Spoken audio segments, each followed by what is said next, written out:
जय श्री कृष्णा। आज मैं एक ऐसे सज्जन के बारे में बात कर रहा हूँ। मैं उनको सज्जन कहूँ या इस देश का महान सपूत भी कह सकता हूँ मैं, जिनको लगभग 40 साल से तो मैं ही सुन रहा हूँ। देश की सेवा में, देश की ड्यूटी देते हुए खतरों के बीच में, पूरे खतरों के बीच में मैं सर बोलूं श्री उज्ज्वल निकम जी। मैं उनका नाम भी सही निकम है, उज्ज्वल निकम जी। वो 40-45 साल से हमारे गवर्नमेंट प्रोसिक्यूटर रहे हैं एंटी टेररिज्म के खिलाफ। पता नहीं कितने केसेस उन्होंने लड़े हैं। सबसे ज़्यादा मशहूर केस तो आजकल चर्चा में आ ही रहा है, क्योंकि अब उनको बीजेपी की तरफ से इलेक्शन लड़ने के लिए कहा गया है। बॉम्बे नॉर्थ सेंट्रल से शायद ये वो इलेक्शन लड़ेंगे। तो उनके एक तो मैंने इंटरव्यूज़ भी सुने। वैसे तो मैं उनके बारे में पढ़ता रहता हूँ, उनकी हिस्ट्री मैंने पढ़ी है। जिसको बोलते हैं ना हार्डकोर नेशनलिस्ट, हार्डकोर। ख़ास तौर से जब वो बॉम्बे टेरर अटैक के टाइम में वो एक मुजरिम को अगेंस्ट बार बार जा रहे थे। मुझे नहीं पता उनको कितने थ्रेट आए या नहीं आए, मैं ऐसा जानता नहीं हूँ, लेकिन सिक्योरिटी तो सरकार ने ज़रूर दी होगी। बट उन्होंने कितने बोल्ड तरीके से उस पूरे केस को लड़ा और आखिरी अंजाम तक लेके गए वो।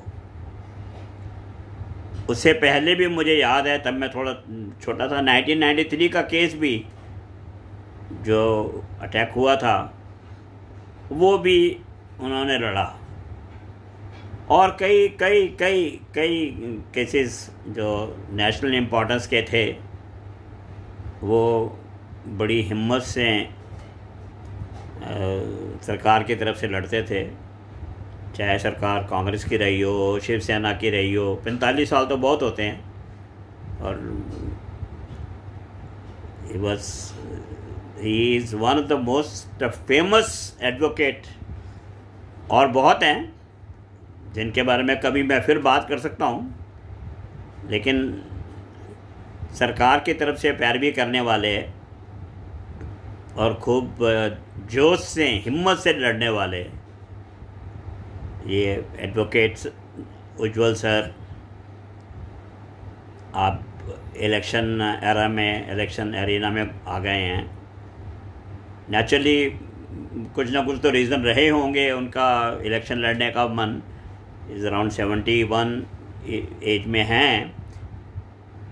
मेन जो मुझे समझ आया उनके कुछ बातों से कि नेशनल सिक्योरिटी के जो भी डिसीजंस होते हैं, चेंजेस, जो भी कॉन्स्टिट्यूशन चेंजेस या जो कुछ भी हैं, ज़्यादातर नेशनल सिक्योरिटी का डिसीजन लोकसभा में ही होते हैं। डिस्कशंस भी, डिसीजंस भी, एडवाइसेस भी ये लोकसभा में होती हैं, क्योंकि ये सेंटर के प्रीव्यू में आता है। स्टेट की अपनी सिक्योरिटी तो ही हैं, लेकिन नेशनल तो उनकी इच्छा रही होगी कि वो अपना योगदान दें उसमें। या हमारे प्राइम मिनिस्टर सर ने उनको कहा होगा भी आओगे, लड़ोगे तो हमें और हमें तुमसे मदद मिलेगी। जो भी समझिए उन्होंने एग्री किया है बीजेपी की तरफ से लड़ने के लिए। मुझे बहुत खुशी है और मेरी बहुत बहुत बहुत शुभकामनाएं हैं उनको। उनके सामने कौन है मेरे को मालूम नहीं है। नेचुरली बहुत स्ट्रॉन्ग कैंडिडेट होंगे, जो भी होंगे स्ट्रॉन्ग कैंडिडेट होंगे, स्ट्रॉन्ग फाइट होगी। मुझे ये भी नहीं, कुछ मैं बोल नहीं सकता हूँ वो जीतेंगे, कौन जीतेगा हारेगा ये बताया ना, ये प्रेडिक्ट करना मैं पंडित मैं हूँ ही नहीं, जोशी नहीं हूँ। लेकिन थोड़े से किसी भी कैंडिडेट को अगर अपने अपने तरीके से सब एनालिसिस करते हैं, तो मैंने जिसको देखा है उनके लिए मेरा मन बनता है अभी मैं ज़रूर, मेरा कुछ ना कुछ एनालिसिस होना चाहिए। ही फिर वही बोलते हैं इज़ अ ट्रू नेशनलिस्ट, देश प्रेमी जिसको बोलते हैं, देश के लिए जान निछावर करने वाले, और बिना किसी डर के, बिना किसी झिझक के केसेस लड़ने वाले। केस की तैयारी भी मैं उनकी सुनता था जब वो ब्रीफिंग देते थे बाहर आके। अंदर की तो मैंने कभी उनकी रिपोर्टिंग नहीं सुनी, मुझे याद नहीं है, लेकिन जब वो बाहर आके रिपोर्टिंग देते थे तो उनकी आवाज़ बहुत मीठी मीठी है, वो भी अच्छी लगती थी बहुत, लेकिन उनका ब्रीफिंग करने का तरीका ऐसे लगता है जैसे फुल ऑफ सेल्फ प्राइड। एक होता है प्रोफेशनल तरीके से बोले और चले गए, एक होता है बात की with self pride, with national pride, self pride के साथ नेशनल प्राइड एडेड, कि वो कुछ कर रहे हैं तो देश के लिए कर रहे हैं। जो कुछ बुरा घट गया या कुछ हो गया, जिसको कुछ सज़ा दिलवानी है या कोशिश करनी है, तो देश के लिए, देश के लिए। इसमें कोई मेरे को लगता नहीं है उनके लिए मनी मोटिवेशन होगा, मुझे पता नहीं है।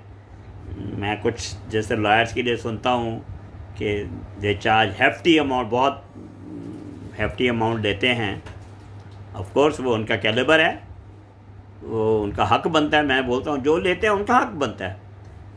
वो ये उनकी, हम बिल्कुल ये नहीं कह सकते दे हैव अपनी ज़िंदगी खपाई है। बड़े बड़े लॉयर्स ने, इन्होंने भी अपनी ज़िंदगी, उज्ज्वल निगम सर ने भी अपनी ज़िंदगी पूरी खपाई हुई है। अब ये कोशिश कर रहे हैं पार्लियामेंट में जोर आजमाइश करने की, उम्मीद रखनी चाहिए। और अगर जीत जाते हैं तो जो भी सरकार हो, मेरी करबद्ध प्रार्थना होगी कि इनके एक्सपीरियंस का, इनकी एक्सपर्टीज़ का, इनके नॉलेज का अच्छा इस्तेमाल किया जाए, क्रिमिनल लॉस को आसान किया जाए। और जो मेरी उम्र में एक छोटी सी बात मुझे बोलना ज़रूरी है, जो शायद बड़े बड़े जजेस भी बोलते हैं, कि हमारे यहाँ एक केस शुरू होता है, वो सालों साल जिसको जो जितना चाहे लटका लो। मैं तो ऐसे बोलूँगा लटका लो या लटक जाता है, जैसे भी कहो आप। कोई किसी तरह चाहे इसको ले ले, लेकिन क्विक डिसीज़न मैंने बहुत कम देखे हैं। ऐसा कुछ नहीं हुआ कि भाई चलो 2 साल में ख़त्म हो गया केस, एक आज शुरू हुआ तो 2 साल में। कोई टाइम बाउंड यहाँ जिसको बोलते हैं डिसीज़न होने, ये थोड़ा मुश्किल है। ऑफ कोर्स ये डेमोक्रेसी है, जो फंसा हुआ है, जो जिसके अगेंस्ट है, वो उसको पूरी आज़ादी है अपने आप को, अपने बचाव की, तो वो कोशिश करेगा, सब रास्ते अपनाएगा। ये हम देखते रहते हैं डे टू डे, अभी भी देख ही रहे हैं। जिस उम्र में मैं हूँ, मैं चला जाऊँगा तब भी यही चलता रहेगा। लेकिन कुछ सिस्टम ऐसे होना चाहिए, बिकॉज ये बहुत कॉस्टली भी हो जाता है, बहुत कॉस्टली हो जाता है। कुछ के लिए बहुत कॉस्टली हो जाता है, कुछ के लिए बहुत टाइम कंज्यूमिंग हो जाता है। जब 2-2 महीने की डेट्स पड़ती हैं, 3-3 महीने, 2 महीने, 1.5 महीना, और कुछ को जस्टिस मिले बिना ये वो दुनिया से चले जाते हैं। ये इस देश की विडंबना है। एनीवे, ये एक अलग टॉपिक हो रहा है। मैं वापस उज्ज्वल निगम जी की तरफ आ रहा हूँ। बॉम्बे, मुंबई के लोग भाग्यशाली होने चाहिए कि वहाँ ऐसे ऐसे कैंडिडेट्स हैं जिनका नाम देश में और विदेशों में भी बहुत मशहूर है। देखो, 2-3 तो मैंने अभी देख ही लिए हैं जो बॉम्बे रहने वाले और इलेक्शन लड़ रहे हैं, आगे भी अच्छे कैंडिडेट्स और होंगे, मेरे को पूरे नाम पता नहीं है। नाम पता होने के बाद भी मैं उनके बारे में ज़्यादा जानता नहीं, तो मैं कुछ बोलना भी नहीं चाहता। मैं फिर कहूँगा अच्छे कैंडिडेट्स चुने, अच्छे कैंडिडेट्स लोकसभा में आए। हमारा देश फिर वही है, हमारा देश इस समय राइजिंग पावर बन रहा है, बहुत बहुत अच्छी राइजिंग पावर जिसको बोलते हैं ना, ऊंचा उठता देश है ये हमारा।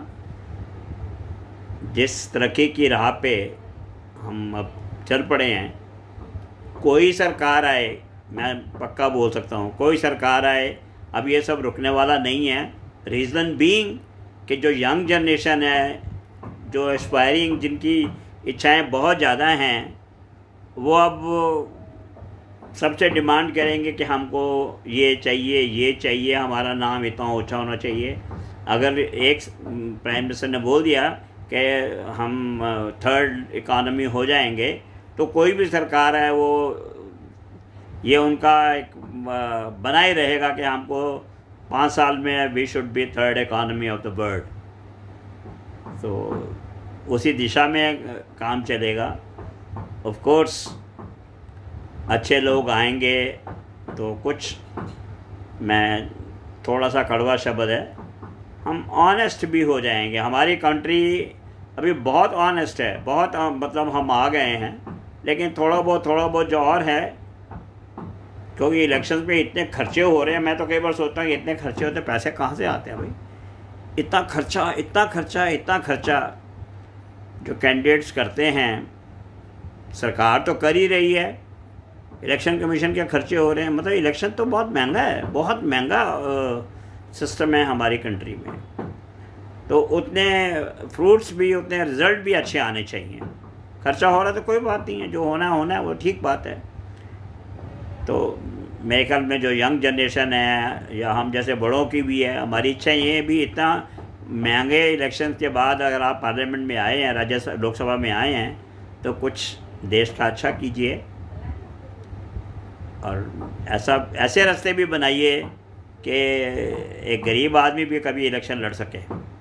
अभी तो आज की तारीख में तो मुझे लगता नहीं है बहुत ज़्यादा गरीब लोग इंटेलिजेंट होने के बावजूद भी, तजुर्बेकार होने के बावजूद भी, वो इस तरफ आने की सोच भी सकते हैं। तो ये एक और मेरी इच्छा है। उज्ज्वल सर को बहुत बहुत शुभकामनाएं। मैं बार बार कन्फ्यूज़न होता है निकम और निगम में, इसलिए मैं उनको वैसे बहुत बहुत शुभकामनाएं, और उनके सामने जो उनको मुकाबला देंगे उनको भी हार्दिक शुभकामनाएं। और वहाँ की जनता को मैं बोलूँगा, फिर प्रबुद्ध नागरिकों को, मुंबई के नागरिकों को बोलूँगा, प्लीज़ कम से कम इनके इलेक्शन में, और जो दूर आपके इलाके में जो और इलेक्शन हो रहे हैं, वोटिंग मिस मत कीजिएगा वोटिंग मिस। आप मैक्सिमम वोटिंग डालने जाइए, घरों से बाहर निकलिए और अपने वोट का इस्तेमाल कीजिए। देश के महान नागरिकों में आपका भी नाम आएगा साहब, मान्यवर। वीडियो पसंद आए तो लाइक कीजिएगा, शेयर कीजिएगा, सब्सक्राइब कीजिएगा, और देश के प्रबुद्ध नागरिकों को बहुत बहुत शुभकामनाएं। जय श्री कृष्ण।